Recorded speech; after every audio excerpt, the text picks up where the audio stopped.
পশ্চিমবঙ্গে চুক্তিভিত্তিক বা অস্থায়ী কর্মচারীরা সরাসরি গভর্নমেন্ট অফ ওয়েস্ট বেঙ্গলের অধীনে কাজ করছেন।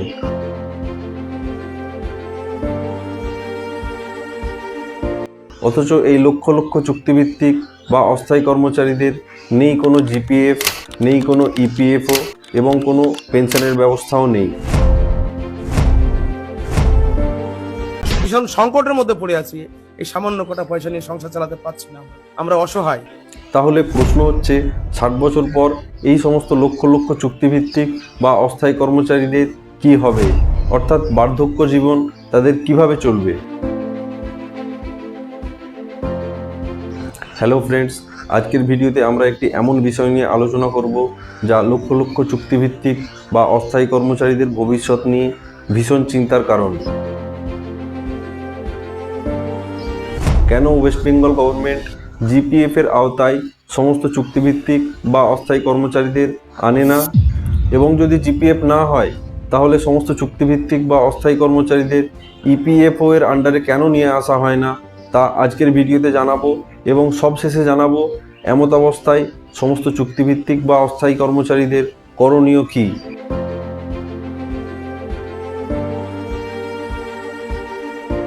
এবং আপনি যদি চ্যানেলে প্রথম হন তাহলে প্লিজ সাবস্ক্রাইব করুন আমাদের চ্যানেল ডব্লিউবি কন্ট্রাকচুয়াল, যেটি পশ্চিমবঙ্গের একমাত্র তথ্যভিত্তিক চ্যানেল চুক্তিভিত্তিক বা অস্থায়ী কর্মচারীদের জন্য।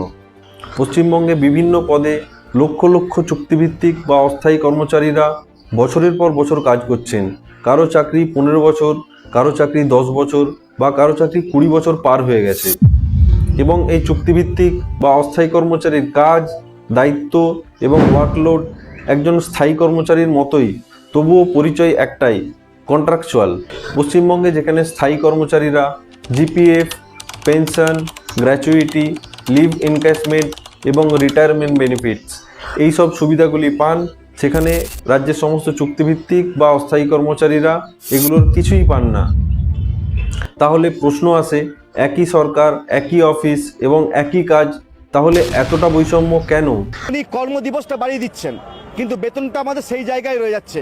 আজকে 30 দিনের কাজ উনি বলেছেন, আপনারা বলুন 30 দিনে কোনো কাজ মানুষ করতে পারে না, শনিবার রবিবার আমাদের কাজ করতে হচ্ছে। আমরা বলছি না। আজকের দিনে রাজ্যের সমস্ত চুক্তিভিত্তিক বা অস্থায়ী কর্মচারীদের জানা উচিত, আমাদের বন্ধুবান্ধব যারা প্রাইভেট সেক্টরে কাজ করছে তাদের কিন্তু ইপিএফও আছে। তারা প্রাইভেট সেক্টরে কাজ করলেও 60 বছর পর কিন্তু তাদের পেনশন চালু থাকবে, যেটা আমাদের অর্থাৎ চুক্তিভিত্তিক বা অস্থায়ী কর্মচারীদের ইপিএফও না থাকার কারণে আমাদের কোনো পেনশনের ব্যবস্থা থাকবে না। পশ্চিমবঙ্গের সমস্ত চুক্তিভিত্তিক বা অস্থায়ী কর্মচারীদের যদি ইপিএফও থাকতো তাহলে অবসরের সময় একটা এককালীন টাকা এবং তাদের পেনশন চালু থাকতো। কিন্তু পশ্চিমবঙ্গের অধিকাংশ চুক্তিভিত্তিক বা অস্থায়ী কর্মচারীরাই এই ইপিএফওর আওতায় নেই। 60 বছর পর এই সমস্ত চুক্তিভিত্তিক বা অস্থায়ী কর্মচারীদের শরীর যখন দুর্বল হয়ে যাবে, নতুন করে কাজ করার যখন আর মানসিকতা থাকবে না, তখন সন্তানদের উপর নির্ভরশীল হতে হবে এই সমস্ত চুক্তিভিত্তিক বা অস্থায়ী কর্মচারীদের, যেহেতু তাদের পেনশন নেই। আমাদের শরীরের সমস্যা আসছে, তাতে অনেক রকম সমস্যা। এখানে কিছু গুরুত্বপূর্ণ প্রশ্ন উঠে আসে। যে সমস্ত চুক্তিভিত্তিক বা অস্থায়ী কর্মচারীরা বছরের পর বছর সরকারকে পরিষেবা দিয়ে আসছেন, সেই সমস্ত চুক্তিভিত্তিক বা অস্থায়ী কর্মচারীদের অবসরের পর নিরাপত্তা কি তাদের প্রাপ্য নয়?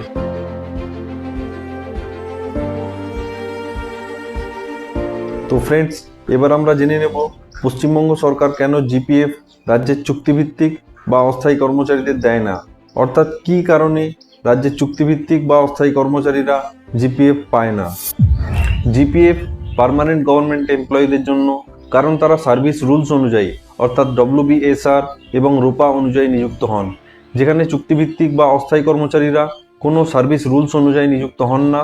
এই চুক্তিভিত্তিক বা অস্থায়ী কর্মচারীদের এঙ্গেজমেন্ট দেওয়া হয় কন্ট্রাক্ট বেসিসে, কোনো অ্যাপয়েন্টমেন্ট দেওয়া হয় না।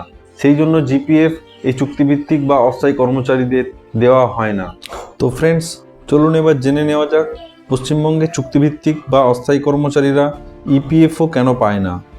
পশ্চিমবঙ্গ সরকারের অধীনে যারা স্থায়ী পার্মানেন্ট কর্মচারী তারা হলো ফার্স্ট পার্টি, এবং যারা চুক্তিভিত্তিক বা অস্থায়ী কর্মচারী হিসাবে নিযুক্ত আছেন কিন্তু সরাসরি ওয়েস্ট বেঙ্গল গভর্নমেন্টের আন্ডারে নিযুক্ত আছেন, তারা হচ্ছে সেকেন্ড পার্টি। এবং যে সমস্ত কর্মচারী যারা চুক্তিভিত্তিক তারা আউটসোর্স হিসাবে নিযুক্ত হয়েছেন, অর্থাৎ আদার্স কোনো কোম্পানির আন্ডারে নিযুক্ত আছেন কিন্তু পশ্চিমবঙ্গ সরকারের বিভিন্ন দপ্তরে কাজ করছেন, তারা হলো থার্ড পার্টি। এখানে ফার্স্ট পার্টি অর্থাৎ পশ্চিমবঙ্গ সরকারের অধীনে যারা পার্মানেন্ট স্থায়ী কর্মচারী তাদের তো জিপিএফ রয়েছে, কিন্তু সেকেন্ড পার্টি যারা সরাসরি সরকারের অধীনে থাকলেও তারা কন্ট্রাকচুয়াল বা অস্থায়ী কর্মচারী, তাদের কোনো জিপিএফ নেই এবং ইপিএফও নেই। এবং যারা থার্ড পার্টি যারা সরাসরি সরকারের অধীনে নিযুক্ত নয়, আদার্স কোনো কোম্পানির আন্ডারে নিযুক্ত আছেন কিন্তু পশ্চিমবঙ্গ সরকারের বিভিন্ন দপ্তরে কাজ করছেন, তারা থার্ড পার্টি বা আউটসোর্স, এদের কিন্তু ইপিএফও আছে। অর্থাৎ এরা 60 বছর পর পেনশনের জন্য এলিজিবল হবেন এবং 60 বছর পর এদের পেনশন চালু থাকবে। এখানে সেকেন্ড পার্টি অর্থাৎ অস্থায়ী বা চুক্তিভিত্তিক কর্মচারীরা যেহেতু পশ্চিমবঙ্গ সরকারের অধীনে সরাসরিভাবে নিযুক্ত এবং এই সমস্ত অস্থায়ী বা চুক্তিভিত্তিক কর্মচারীদের বেতন যেহেতু পশ্চিমবঙ্গ সরকারের কোষাগার থেকে দেওয়া হয়, সেহেতু পশ্চিমবঙ্গ সরকার কখনোই চাইবে না এই লক্ষ লক্ষ চুক্তিভিত্তিক বা অস্থায়ী কর্মচারীর কোটি কোটি টাকা সেন্ট্রাল গভর্নমেন্টের স্কিম ইপিএফওর আন্ডারে যাক। সেই জন্য এই সমস্ত চুক্তিভিত্তিক বা অস্থায়ী কর্মচারী যারা পশ্চিমবঙ্গ সরকারের অধীনে সরাসরিভাবে নিযুক্ত আছেন তাদের ইপিএফও নেই। সপ্তাহে 7 দিনই কাজ করতে হয়, কোনো ছুটি আমাদেরকে দেওয়া হয় না। সরকারি যে সমস্ত ছুটিগুলো আছে সেই ছুটির দিনগুলোতেও আমাদেরকে কাজ করতে হয়। এবং দুর্গাপুজো, আন্তর্জাতিক যে শ্রম, দুর্গাপুজোর দিন, ঈদের দিন, এগুলো তো করতে হয়ই। ভীষণ সংকটের মধ্যে পড়ে আছি, এই সামান্য কটা পয়সা নিয়ে সংসার চালাতে পারছি না, আমরা অসহায়। বহু কোর্ট বলেছে যে সমস্ত চুক্তিভিত্তিক বা অস্থায়ী কর্মচারীরা সরাসরি গভর্নমেন্টের আন্ডারে নিযুক্ত আছেন এবং যারা ফিক্সড রেমুনারেশন পান মান্থলি এবং যারা বছরের পর বছর চুক্তিভিত্তিক বা অস্থায়ী কর্মচারী হিসাবে কাজ করে চলেছেন, সেক্ষেত্রে এই সমস্ত চুক্তিভিত্তিক বা অস্থায়ী কর্মচারীদের সঙ্গে সরকারের যে একটা রিলেশান, সেই রিলেশান প্রমাণিত হয়। সুতরাং এই সমস্ত চুক্তিভিত্তিক বা অস্থায়ী কর্মচারীরা ইপিএফও পাওয়ার জন্য যদি তারা কোর্টে গিয়ে চ্যালেঞ্জ করে তাহলে তারা কিন্তু চ্যালেঞ্জ করতে পারে। তো ফ্রেন্ডস, আজ যদি আমরা প্রশ্ন না তুলি তাহলে 60 বছর পর আমাদের হাতে কিন্তু কিছুই থাকবে না। পশ্চিমবঙ্গের সমস্ত চুক্তিভিত্তিক বা অস্থায়ী কর্মচারীরা সবাই প্রশ্ন তুলুন, সংগঠিত হন এবং দাবি তুলুন, কারণ ইপিএফও আমাদের অধিকার। সবাইকে অনেক ধন্যবাদ, ভালো থাকবেন এবং ইপিএফও নিয়ে আপনার কি মতামত অবশ্যই কমেন্ট বক্সে কমেন্ট করে জানাবেন এবং চুক্তিভিত্তিক বা অস্থায়ী কর্মচারীদের সমস্ত সঠিক খবর পাওয়ার জন্য সাবস্ক্রাইব করুন আমাদের চ্যানেল WB কন্ট্রাকচুয়াল।